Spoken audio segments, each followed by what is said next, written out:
Atenção! Começa agora uma teleaula de História do Ensino Médio. Você vai assistir a teleaula de número 17. Bons estudos!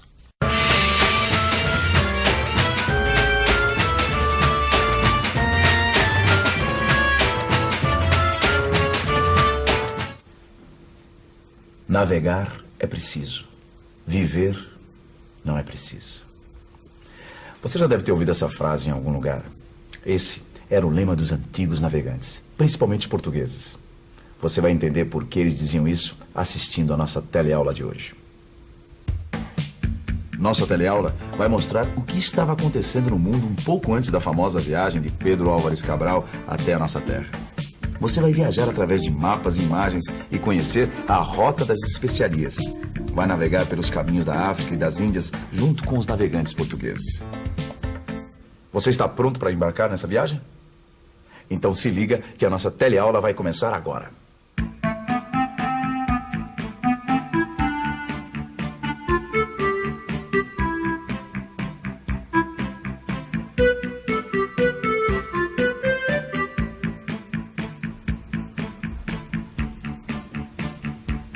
Quando a gente ouve falar em grandes navegações, a gente vai logo pensando nesses instrumentos aqui: bússola, sextante, mapas, tudo que era preciso para navegar.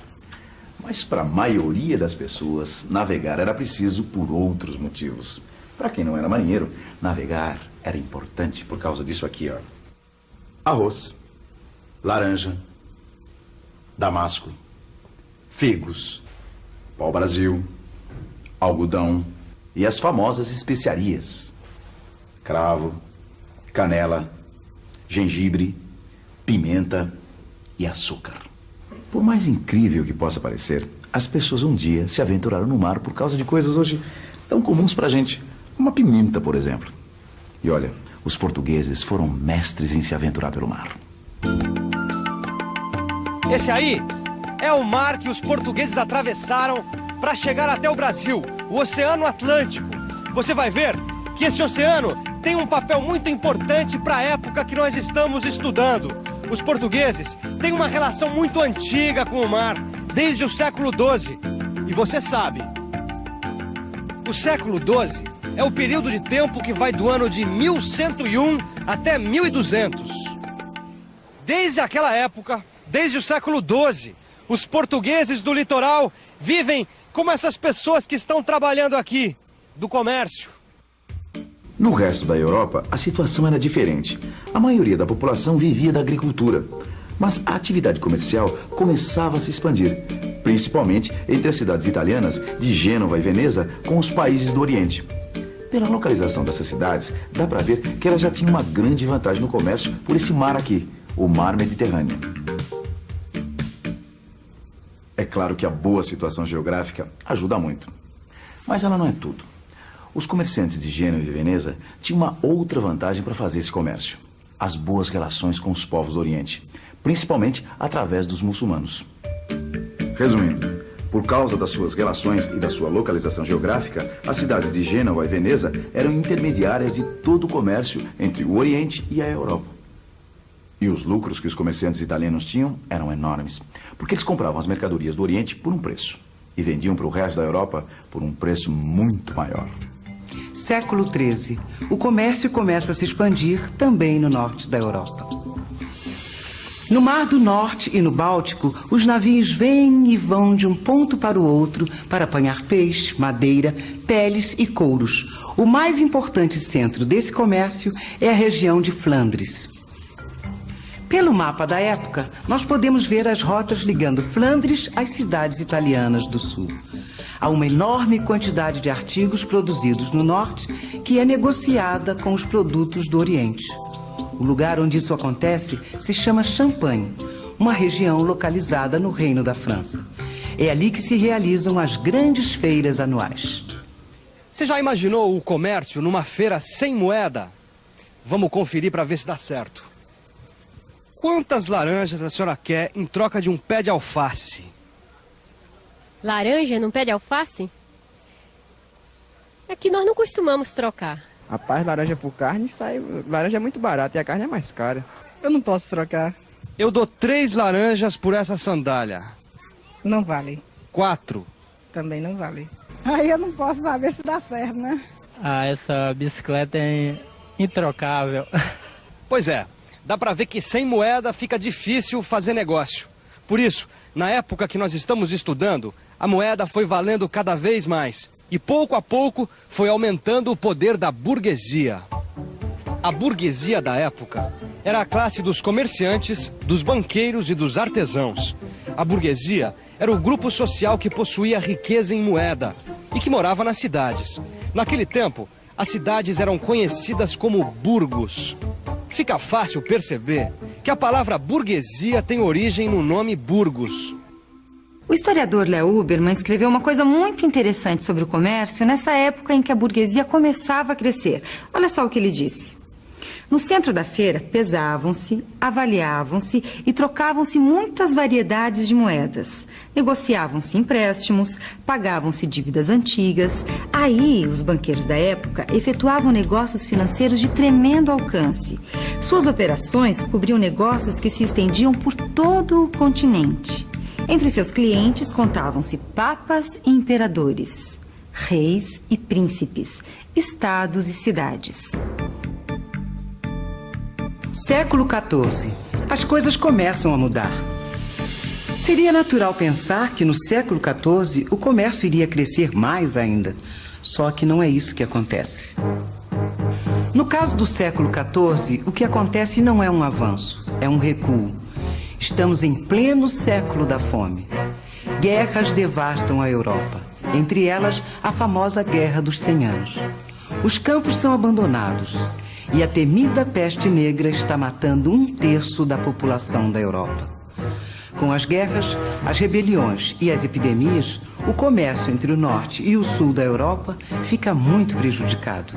E o comércio pelo mar passa a ser a melhor opção. Esse mar que você está vendo aí atrás de mim era a melhor saída para a Europa do século XIV. Lá, do outro lado do Oceano Atlântico, estava o melhor caminho entre o norte da Europa e as cidades italianas do sul.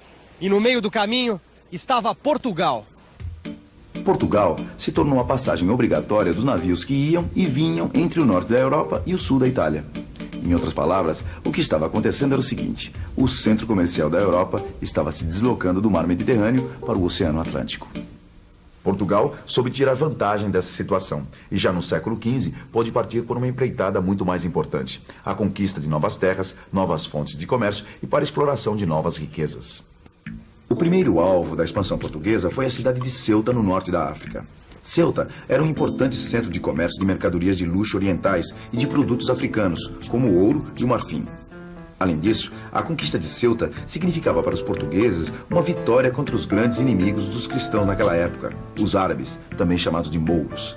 Derrotar os mouros em Ceuta significou glória para a Igreja Católica, terras e títulos para os nobres, poder para o rei de Portugal, fortuna para os burgueses.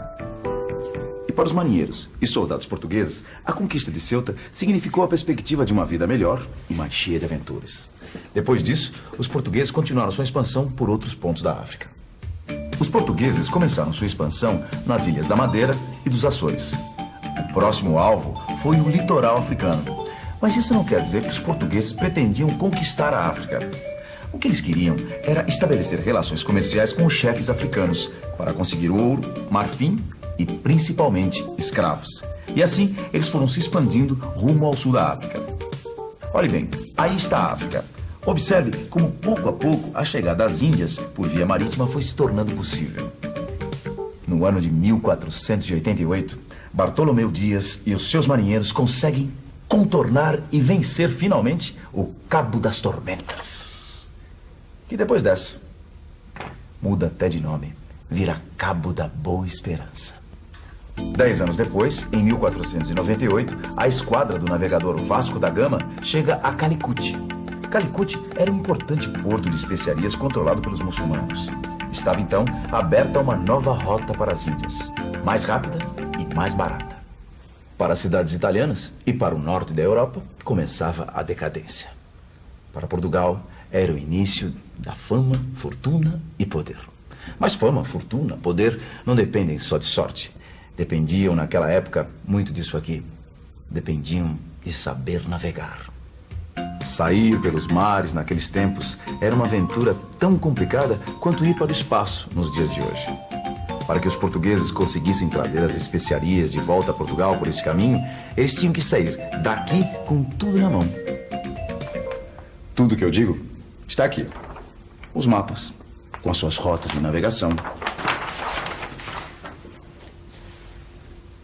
A bússola.